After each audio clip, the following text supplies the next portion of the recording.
I think there's something insanely wrong with AI. This isn't meant to be like a clickbait. This isn't meant to be hyperbolic. I think there's actually something super dangerous about AI that most people just are not talking about. I think there's something dangerous about AI in the same way that there is something dangerous about gambling. Let me explain that thought. Do you see this little terminal right here? This little terminal is running what's called an OpenClaw gateway. So, OpenClaw, if you've never heard of it before, it is basically a way for you to locally run an agentic AI model. I'm going to first explain agentic AI by first explaining the concept of ChatGPT. So, if you've interacted with ChatGPT, you've interacted with what's called a large language model, and you have also interacted with something that people in the AI space call a harness. A harness is something that is used to wrap the intelligence layer of AI in a container you can interact with. So, ChatGPT is actually two apps. First, it is chat. It is a way for you to chat with a thing that types back. It is an interface that primarily uses chat mechanisms for you to interact with what is also called a large language model. And the large language model part of ChatGPT is GPT, which stands for a global pre-trained transformer. Transformer basically is something that means Clippy. Clippy is a transformer. Optimus Prime, if you didn't know that. So basically all you need to know is that the GPT part stands for intelligence. So if you now have a chat and GPT, you have a chat window and the intelligence model, right? You are chatting with a intelligent model. Okay, so that's ChatGPT. Now, there are loads of different models out there. If you've heard recently, there's a system called Anthropic and Claude. They have an intelligence model that, up until recently, was being used by the government until they had some restrictions that they wanted the government to follow, and they just decided not to follow any of those restrictions. So, Anthropic cut ties. Immediately, OpenAI came in and took their spot. So now, OpenAI is the government's transformer model. Never knew that I would say those words. Brand new sentence. So, an agentic AI model is a model that can take action. Manus is an AI agent that can take action on your behalf. Now, that is usually limited to what actions you give it access to. So, by default, a ChatGPT agent or a Manus agent only have access to your computer. So if you have a lot of stuff on your computer, what I'm saying right now is actually really scary, because now this AI system can go through your entire computer and do things with those files, and that is scary, right? It spawned this entire craze that used to be kind of a dying YouTube trend, at least, of here's how I created an automation that runs 25 parts of my business so I make money while I sleep, right? This is kind of a dead YouTube genre until the rise of OpenClaw. But then OpenClaw comes around and it makes it insanely popular for all of this kind of YouTube content to come back. If you're not doing this, you are losing money because other people are doing this and it is making them money while they sleep, and while your useless ass is sitting at home, sleeping at night, other people have an AI agent that is working in the background for them while they sleep. You better be ready for the AI agents who are gonna work for you while you sleep, my precious. Sorry, I did a voice thing at work today, and literally one person said it sounded good, so now I think I'm gonna be a voice actor. That's the way we do things around here. Okay, so how does OpenClaw work in practice? You install this system that is a harness that lives on your computer, and all it is designed to do is feed the AI back into itself. So then you connect this system right here with what's called an API. So really quickly, there's basically two types of internets. One is an internet that you and me read. That's when we go to a website and it loads some stuff and there's things that we can click on, and it's designed for us to be able to scan it really quickly. That is one aspect of the internet. There is a second aspect of the internet that exists exclusively for computers, and that part of the internet is read in a way that only computers understand. and developers and coders. Sorry, guys, I did not mean to devalue you. Anyway, so these API systems are basically notes that let computers talk to each other and say, hey, I want a hamburger. And this other computer can say, hey, I know a person who sells hamburgers. I can give you that hamburger if you give me money. And then the other API goes, oh, that's so nice of you. My person actually has money, so I'm going to give you money in exchange for you giving me hamburgers.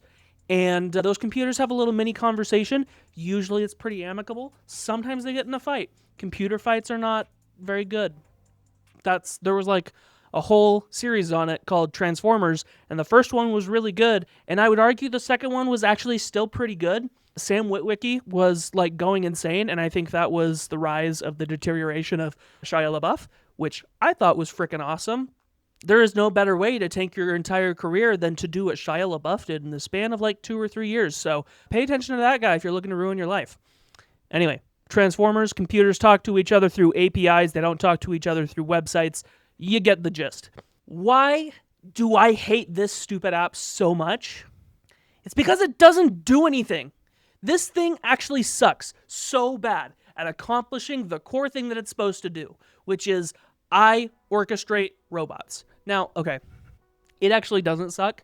It's a phenomenal tool, but every person that I know who runs their own OpenClaw has not been able to get it to successfully accomplish a task yet. Is that because OpenClaw is bad? No, I don't think so. I think it's because AI is actually not going to take our jobs. I look like Donald Trump there for a second. I'm going to talk like Donald Trump for the rest of this video, and there's nothing you can do to stop it, because I need to do things more creative, than other people do. Scrap this. This is all terrible. I'm so sorry I'm doing this. What are we talking about?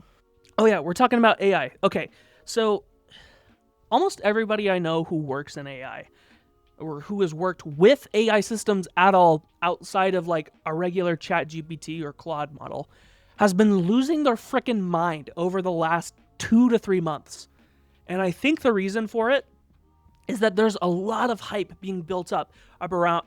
The problem is, at least everybody that I know has not been able to successfully create a single thing that truly replaces a human's job.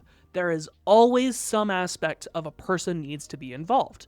I think what I really want to get at here is not that I don't think AI will take away some jobs.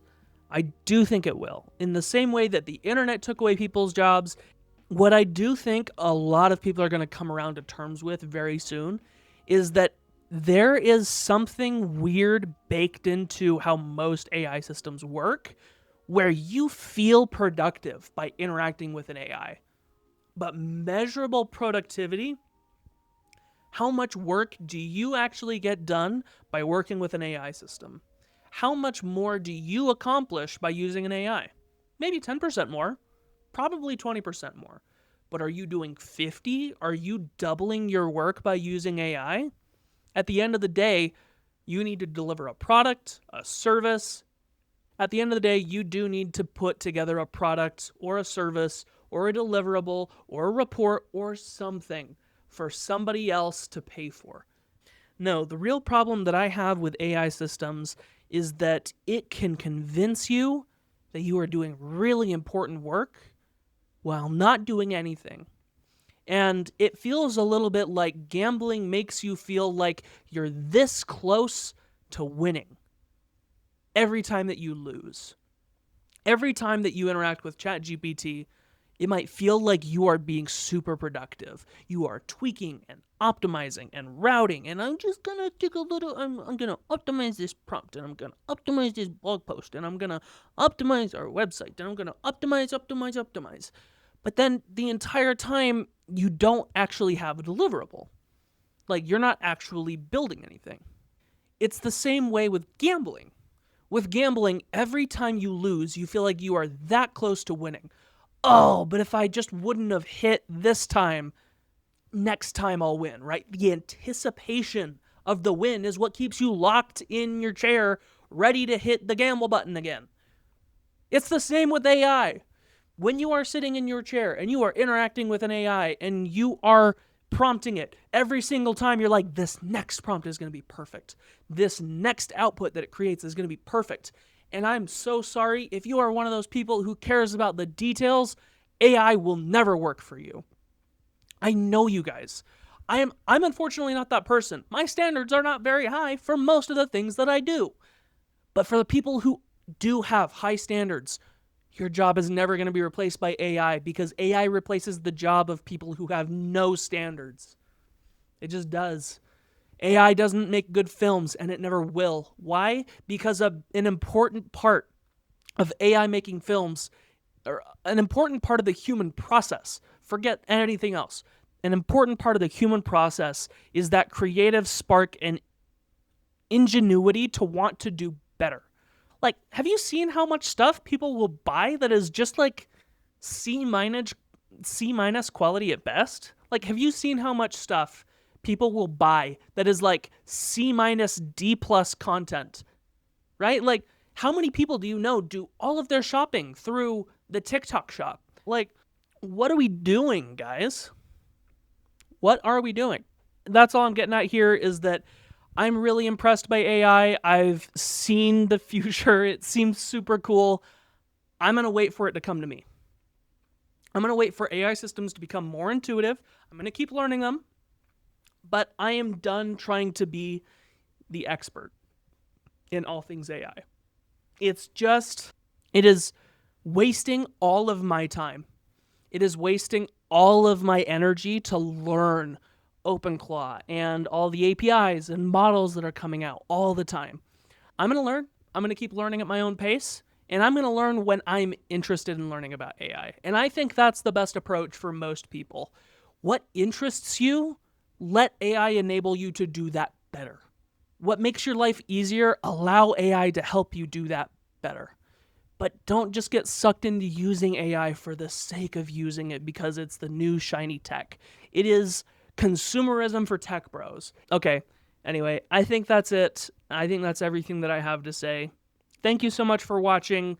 If you guys did like and subscribe during the first video when I mentioned the giveaway, I'm still doing that. Thank you so much for watching. Don't use AI just for the sake of using AI.